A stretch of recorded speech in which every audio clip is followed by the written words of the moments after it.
ముందుగా తూర్పుపాలెం, పల్లిపాలెం గ్రామ ప్రజలందరికీ నా ధన్యవాదాలు తెలుపుతూ, నా పేరు యనుమల సూర్యనారాయణమూర్తి. మీకు అందరికీ చాలా పరిచయస్తుని.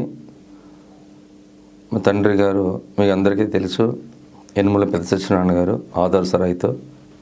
ఒక రైతు బిడ్డగా నా వృత్తిరీత్యా జిఎస్ఎల్ అని మెడికల్ కాలేజ్ హాస్పిటల్ యోగా కూడా నేను పనిచేస్తూ మన చుట్టుపక్కల గ్రామ ప్రజలందరికీ కూడా ఆరోగ్య పట్ల అలాగే వివిధ రకాలుగా సేవలో ఎప్పుడూ నిమగ్నమై ఉంటాను. ఇప్పుడు నేను ప్రధానంగా ఈ వీడియో ముందుకి రావడానికి, ఈ వీడియోని మీ ముందు నేను వాయిస్ ఇచ్చి ప్రజెంట్ చేయడానికి ముఖ్య కారణం, మన తూర్పుపాలెం, పల్లిపాలెం వంతెన వివాదాస్పదంగా ఉండటం. ఈ మధ్య ఒక వ్యక్తి ఈ ముత్తాత అనే ఒక ఫోబియాతో, ఒక వింత వ్యాధితో దాదాపు 2018 నుంచి ఇప్పటి వరకు కూడా ఆ వింత వ్యాధితో ఆ వంతెనకి అడ్డుపెట్టడం, ఈ ముత్తాత అనే సెంటిమెంట్ అనే ఒక ఫోబియాతో, ఒక వింత వ్యాధితో ప్రవర్తిస్తున్నటువంటి వ్యక్తి కోసం మాట్లాడాలని ఈ వీడియోని మీకు చేస్తున్నాను. నిన్నటి రోజున ఆ వ్యక్తి ఒక ఎలక్ట్రానిక్ మీడియాస్ ముందు మాట్లాడుతూ, పల్లిపాలెంలో నాకు ఏదైతే మా తండ్రి గారు యనుమల పెద్ద సత్యనారాయణ గారు వారసత్వంగా వచ్చినటువంటి భూమికి ఆ పల్లిపాలెం వంతెన ఒక రైతు బిడ్డగా నేను బాధ్యతాయుతంగా మాట్లాడితే నా ఆత్మగౌరవాన్ని దెబ్బతీస్తూ 1957 రికార్డ్స్ ప్రకారం ఇది ఒక 4 అడుగుల వంతెనకి దారి అనేది 4 అడుగుల 5 అడుగుల దారి అనేది ఉంది అన్నట్టు. కాబట్టి ఇదంతా కూడా నరసింహస్వామి గారికి సంబంధించిన మా ముత్తాత అన్నట్టు. కాబట్టి దానికి వంతెనకి అతని పేరు ఏమనే ఒక వివాదాస్పదమైనటువంటి వ్యాఖ్యలు, అసంబద్ధితమైనటువంటి అసాధ్యమైనటువంటి వ్యాఖ్యల్ని అతను మాట్లాడటం. ఆ మాట్లాడిన సందర్భంలో నా కోసం అతను ఆ వ్యక్తికి 1950 రికార్డు ప్రకారం మాకుంటే అసలు అతను ఆ వ్యక్తికి ఆ భూమి అక్కడ ఎలా వచ్చిందో మాకు అర్థం అవ్వట్లేదని చెప్పారు. బాబు, ఆ భూమి హక్కుదారునిగా నాకు ఎలా వచ్చిందో అనేది నీకు తెలియాలి అంటే కూర్చోబెట్టి మీ అమ్మగారిని నాన్నగారిని కూర్చోబెట్టి అడిగి తెలుసు. ఒకవేళ మీ నాన్నగారి కన్నా పెద్ద వయసు వాళ్ళు ఎవరైనా నీకు తెలుసుంటే వాళ్ళతో మాట్లాడితే వాళ్ళు నీకు వివరంగా చెప్తారు. నీ క్వశ్చన్కి నువ్వేదో సర్టిఫై చేసి నీ క్వశ్చన్కి ఆన్సర్ ఇచ్చేంత అవసరం నాకు లేదు. కానీ నువ్వు అసభ్య పదజాలాలు కూడా పర్సనల్గా నా మీద యూజ్ చేసావు కాబట్టి నేను వీడియో కాల్స్ మీదకి వస్తున్నాను. 1957లో 4 అడుగుల నడక కాలిబాట వంతెన ఉంటే ఇప్పుడు ఆ వంతెన 30 అడుగుల వంతెన మేము ఆ రోజు తెలుగుదేశం ప్రభుత్వం నుంచి మళ్ళీ కూటమిలోంచి దాన్ని కొనసాగిస్తుంటుంటే నువ్వు ఇచ్చిన 1957లో 4 అడుగులు సరిపోతుందని మరి నువ్వు ఏ జ్ఞానంతో మాట్లాడుతున్నావో నాకు అర్థం అట్లా. 4 అడుగులు బ్రిడ్జి ఉన్నప్పుడు దారికి 30 అడుగులు బ్రిడ్జి ఉన్నప్పుడు దారికి ఏమైనా పంతునుంటుందా? ఎకరున్నర భూమి రైతుని అయ్యుండి నేను అక్కడ పల్లిపాలెంలో నా దగ్గర నీ 1957 డాక్యుమెంట్ నా దగ్గర ఉండవా? 1957 డాక్యుమెంట్ ఉంది, 1950 డాక్యుమెంట్ ఉందని చెప్పి ఏదో ఎలక్ట్రానిక్ మీడియా ముందు చెప్పేది ఏదో నువ్వు ఒక సెంటు భూమి లేనోడివి. నీ దగ్గరే 1957 డాక్యుమెంట్ ఉందంటే ఎకరున్నర భూమి రైతాంగా అయ్యుండి నేను నా దగ్గర ఎన్ని లింక్ డాక్యుమెంట్స్ ఉంటాయి, ఎవరి పేరు ఉంటుంది, అది ఎలా వచ్చిందని అడుగుతావేంటి నువ్వు? ఇంకో మాట అంటున్నావు, నువ్వేమంటున్నావు? ఏదో వంశం నీకు ఇది కాదు, నీ వంశం యనుమల వెంకయ్యనాయుడు గారిది ఇది అంటున్నావు. ఎవర్రా నీ వంశం కోసం మాట్లాడింది? అసలు నీ వంశానికి నేనెందుకు లేనిపోయిన తామరని గజ్జిని అంటించుకుంటాను? నేను ఎందుకు అంటించుకుంటాను? నేను అడిగింది ఏంటి, నేను మాట్లాడింది ఏంటి, నువ్వు చెప్తుంది ఏంటి? నేను మాట్లాడింది ఒక హక్కుదారుడిగా నాకు వంశపరంగా వచ్చినప్పుడు హక్కుదారుడిగా నాకు వచ్చిన మాటని, నాకు వచ్చిన భూమిని నేను చెప్పాను. దాన్ని నువ్వేంటో నీకెవరు ఇచ్చారని అంటే, అందుకని నువ్వు వెళ్ళి కూర్చుని మాట్లాడుకో, మీ ఇంట్లో చెప్తారు వాళ్ళు ఎవరికి వచ్చిందనేది. రెండోది, అలాగే ఈ వంతెన విషయంలో అడబాల బెమ్మాజీ గారు కూడా వైసీపీ నాయకుడి గారు మాట్లాడుతున్నారు. ఏం మాట్లాడుతున్నారంటే, ఆ భూమి పల్లెటూరులో అయిపోయింది, దానికి రోడ్డు వెళ్ళిపోయిందని. సార్, మీరు రాజకీయంలో ఉంటున్నారు, బాగానే ఉంది, పైకి మండల ప్రెసిడెంట్ అంటున్నారు, అది కూడా బాగానే ఉంది. 4 అడుగుల పూర్వం నడక రోడ్డుకి ఇప్పుడు ఉన్నటువంటి 30 అడుగుల బ్రిడ్జికి రోడ్డుకి ఏమైనా పంతులు ఉంటుందా సార్? మీరేమో పెద్ద పెద్ద మాటలు మాట్లాడేస్తున్నారు. మా ఆత్మగౌరవం మీ దెబ్బతింటే మేము మాట్లాడకూడదా? మాకే కాదు, తప్పనిసరిగా అక్కడ సుబ్బారెడ్డి గారి ఫ్యామిలీ వాళ్ళది కూడా ఈ బ్రిడ్జికి వాళ్ళు ఇవ్వటం జరిగింది, మేము ఇవ్వటం జరుగుతుంది. దాని ద్వారానే ఈ 30 అడుగుల రోడ్డుతో రేపు లారీలు బస్సులు వెళ్ళడానికి R&B జరుగుతుంది. మేము కాంపెన్సేషన్ కూడా ప్రభుత్వం ఇస్తే మేము కూడా తీసుకుంటాం. ఎందుకంటే అది R&Bలోకి వెళ్తే డెఫినెట్గా మనం నోట్ చేసుకుంటారు. ఆ సర్వే నెంబర్లతో, ఆ లింకులతో మాకు ఎక్కడున్నారు ఉన్నప్పుడు మాకు లేకుండా నీకుంటుందా? నువ్వు నిన్న కూర్చుని ఎలక్ట్రానిక్ మీడియాలో ఒక 10 మంది నువ్వు పెట్టుకుంటే నీ కుటుంబ సభ్యులు అని చెప్పి, ఆ కుటుంబ సభ్యులు 10 మందిలో కూడా ఒక్కరికి కూడా అక్కడ అవతల పల్లిపాలెంలో ఒక 1/2 సెంటు బుడం కూడా లేదు. నిజంగా పొరపాటున కనుక 1/2 సెంటు కానీ సెంటు కానీ నీకు పల్లిపాలెంలో మీ అందరికీ ఎవరికైనా ఉంటే ఆ రోజే శంకుస్థాపన రోజునే మీరు విద్య ఆపేద్దరు. శంకుస్థాపన రోజునే తెలుగుదేశం ప్రభుత్వంలో ఆపేద్దరు, మీరు గ్యారంటీ. అది అక్కడ లేదు కాబట్టి ఆ పెద్ద వంతెనకి మేము అందరం కూడా, రైతాంగం అంతా కూడా మేము విల్లింగ్ అయ్యాం కాబట్టి, వాళ్ళు పెద్ద వంతెన 30 అడుగుల వంతెన లారీలు బస్సులు వెళ్ళడానికి వేస్తారు కాబట్టి మేము రోడ్డు మార్గాలన్నీ మేము ఇస్తూ ఉన్నాం కాబట్టి అక్కడ 100కి 100% పనిని కంప్లీట్ చేసాం. అదొక విషయం.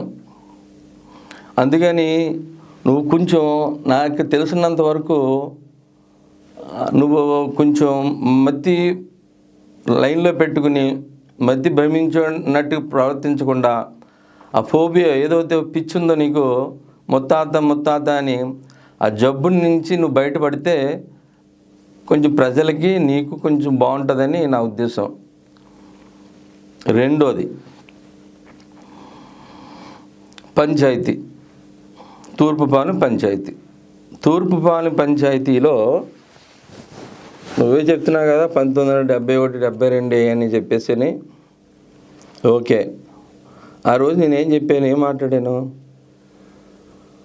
కొత్తగా ప్రారంభించిన 2024 పంచాయతీలో సుబ్బయ్యమ్మ గారి పేరు ఎత్తాను, ఒక సుబ్బయ్యమ్మ గారి పేరు, వైస్ సర్పంచ్ అడబాల నాగేశ్వర గారి పేరు ఎత్తాను, తెలుగుదేశం గవర్నమెంట్ పేరు ఎత్తాను.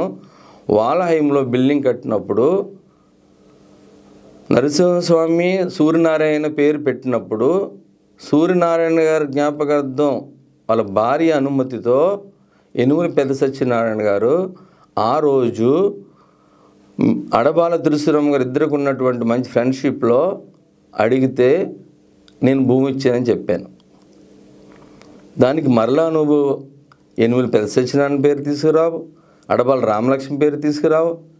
ఏదో 1971లో శిలాపలకం ఉంది కాబట్టి దాని ప్రకారం పేరు ఏవి ఇచ్చావు అన్నారు, బోర్డులే, పర్లేదు. నేను ఎందుకు అంటున్నాను, వాళ్ళిద్దరితో వాళ్ళకి చాలా అవగాహన ఉంది కాబట్టి రాజకీయంగానే ఈ పేర్లన్నీ అడుగుతాం కాబట్టి మాకేమి పెద్దగా అప్పుడు ఆశ ఏం లేదు. ఎందుకు లేదంటే సరే ఏదో పేరు పెట్టారు నడుస్తుంది అని అనుకున్నాను తప్ప, నీలాంటి వ్యక్తి ముత్తాతలను తీసుకొచ్చి సంవత్సరాలు బ్రిడ్జిని ఆపేస్తుంటే మాకు కూడా ఆత్మాభిమానం చంపుకోలేక మేము అడుగుతున్నాం. అంతే తప్ప పేర్ల కోసం పాకులాడే వ్యక్తిత్వం మాది కాదు. నువ్వు మళ్ళీ ఏమంటున్నావు, ఏదో పెద్ద లా పాయింట్లు మాట్లాడుతున్నావు, ఏదో అక్కడ నువ్వు సర్వే చేసి నేను 14 సెంట్లు ఉన్నానంటే 10 సెంట్లే ఉందంటావు, మిగతా ఏదో బౌన్ దొడ్డికి ఇచ్చారంటావు. అవును, మాదే ఒప్పుకుంటున్నావు కదా, నువ్వు బౌన్ దొడ్డికి ఇచ్చాం, తర్వాత ఏమో పంచాయతీకి ఇచ్చాం. ఓకే, 14 సెంట్లు ఓకే, నేను కమిట్ అయిపోయాను. ఇంకా అది 1 సెంటు తక్కువ ఎక్కువ మాట్లాడేశాను, ఓకే నేను ఒప్పుకుంటున్నాను. గ్యారంటీగా ఒప్పుకుంటున్నాను. నువ్వు వెళ్ళి సర్వే చేయి.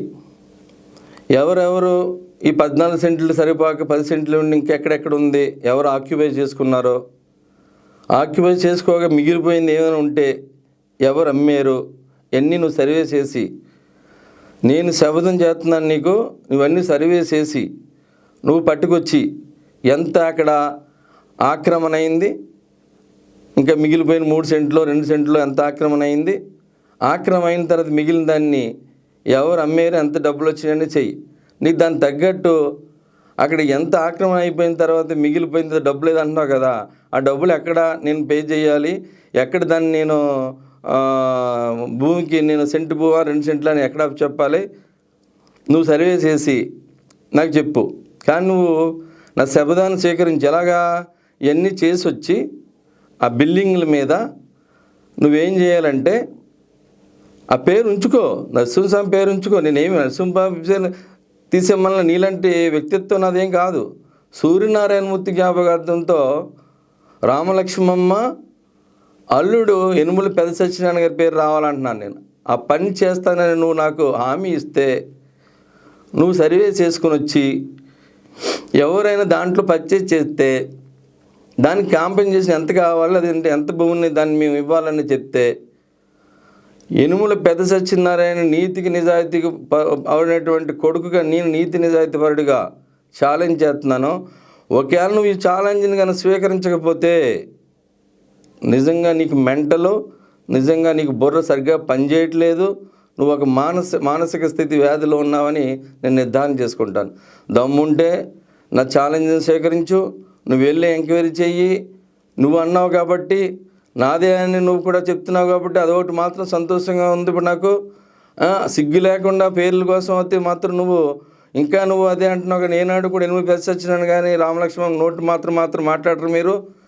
కానీ ఇప్పటికైనా నువ్వు ఏదో భూమి ఏదో ఎక్కడో ఇచ్చావు అనేది నీ దగ్గర ఏదో ఆధారం ఉందని పెద్దగా నువ్వు అరుస్తున్నావు కాబట్టి నీకు ఛాలెంజ్ చేస్తున్నాను.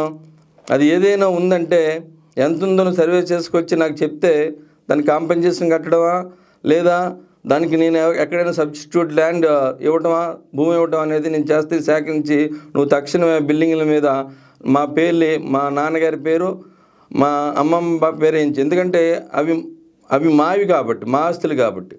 సిగ్గుండాలి మీకు.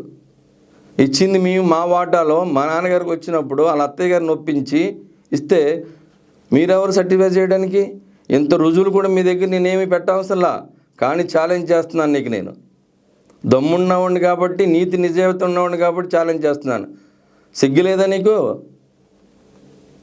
మేము ఇచ్చిన భూమికి మళ్ళీ నువ్వు ఎక్కడో ముత్తాత పేరు తీసుకొస్తావు. మేమేమన్నా ఆ పేరు తీయమని చెప్పామా? ఆ పేరుతో పలంగా మా పేరు కూడా ఉండమని చెప్తున్నాం. ఎందుకంటే మా వాటాదారులుగా మేము ఇచ్చినటువంటి ఆస్తి అది.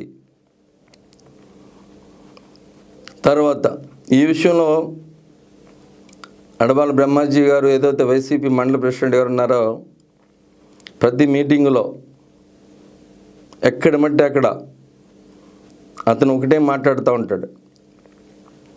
పంచాయతీ నరసింహస్వామి భూమి, పంచాయతీ నరసింహస్వామి భూమి, సూనారం జ్ఞాపకార్థం అని అంటూ ఉంటారు. బ్రహ్మాజీ గారు మీకు అన్నీ తెలుసు, మీరంటే నాకు గౌరవం. ఎందుకంటే మీ మాట తీరుకి నేను ఎప్పుడు గౌరవిస్తాను. అవసరమైతే రాజకీయంగా మిమ్మల్ని ఎదిరిస్తాం, పర్సనల్గా ఏమైనా వస్తే దాన్ని మేము ఎదిరిస్తాం, అది ఏం పెద్ద విషయం కాదు. కానీ మీరు ప్రతి దానికి మేమిచ్చిన వాటాలో మీకు ఆ మాత్రం 1957 నుంచి ఎప్పుడో మీరు ముత్తాత విషయాలు తెలుసుకునేవాళ్ళు మరి యనుమల పెద్ద సత్యనారాయణ గారి ద్వారానే వాళ్ళ అత్తయ్య గారిని ఒప్పించి, అడవాళ్ళ రామలక్ష్మణ గారిని ఒప్పించి ఇచ్చారనే విషయం మీకు తెలీదా?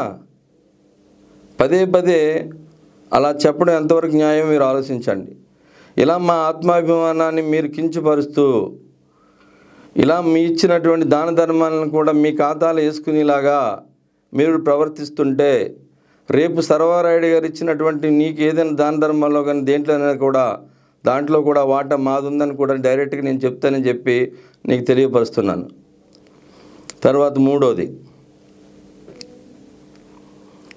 బీసీ ఒగ్గి ఎస్సీ గారు సర్పంచ్, బీసీ సర్పంచ్ ఏదో క్యాస్ట్ ఫీలింగ్ తీసుకొస్తున్నానంట. ఏంటి? ఒగ్గి ఎస్సీ గారికి రిజర్వ్లో బీసీ రిజర్వేషన్లో పంచాయతీ వచ్చింది, సర్పంచ్ గారు అయ్యారు.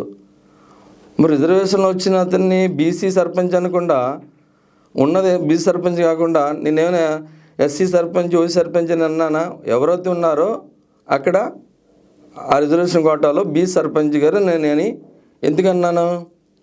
అతను నువ్వు జైలు వేస్తానంటే, అతనేమో తీర్మానం కోసం, ఆ తీర్మానం నేను చేయలేదు, అది దొంగ తీర్మానం, అనవసరంగా నా పేరు వాడుకుని నన్ను అనవసరంగా దాంట్లో ఇరికిస్తున్నారని చెప్పి 10 సార్లు చెప్తున్నా కూడా నువ్వు 10 సార్లు నువ్వు అతన్ని అనేక మాటలు అంటూ లాస్ట్కి ఫ్లక్చువేషన్లో ఉండి నువ్వు అతన్ని జైల్లో వేస్తానన్నావు. అప్పుడు నేను మరి బీసీ సర్పంచ్ అనుకుంటే ఏమంటాం? నిజంగా నీకు కూడా చెప్తున్నా, అతను బీసీ సర్పంచ్ కాబట్టి జైలు వేస్తానన్నా నువ్వు. అదే నువ్వు ఎస్సీ సర్పంచో, ఓసీ సర్పంచో అనుకో, ఈ పాటికి నీ ఎస్సీ సర్పంచ్ అంటే ఎస్సీ కేసు పెట్టి నిన్ను బొక్కలేయిందుడు, అతను బొక్కలేయటం కాదు. ఓసీ అనుకో, ఓసీ సర్పంచ్ అనుకో, నీ ఇంటికి వచ్చి బ్యాండ్ మేళం అవును. ఏదో కురచేష్టలుగా కురేసాలు వేద్దామంటే వాళ్ళ దగ్గర వీళ్ళ దగ్గర చెప్పిన కుప్పు గొంతులు నా ముందు వేస్తామంటే అసలు డోంట్ కేర్. జాగ్రత్తగా మసులుకో, గౌరవంగా ఉండటం నేర్చుకో. గౌరవిస్తే గౌరవిస్తాను, లేకపోతే ఏదైనా నువ్వు ఎలా ప్రవర్తింటావో దాన్ని మించి ప్రవర్తిస్తాను.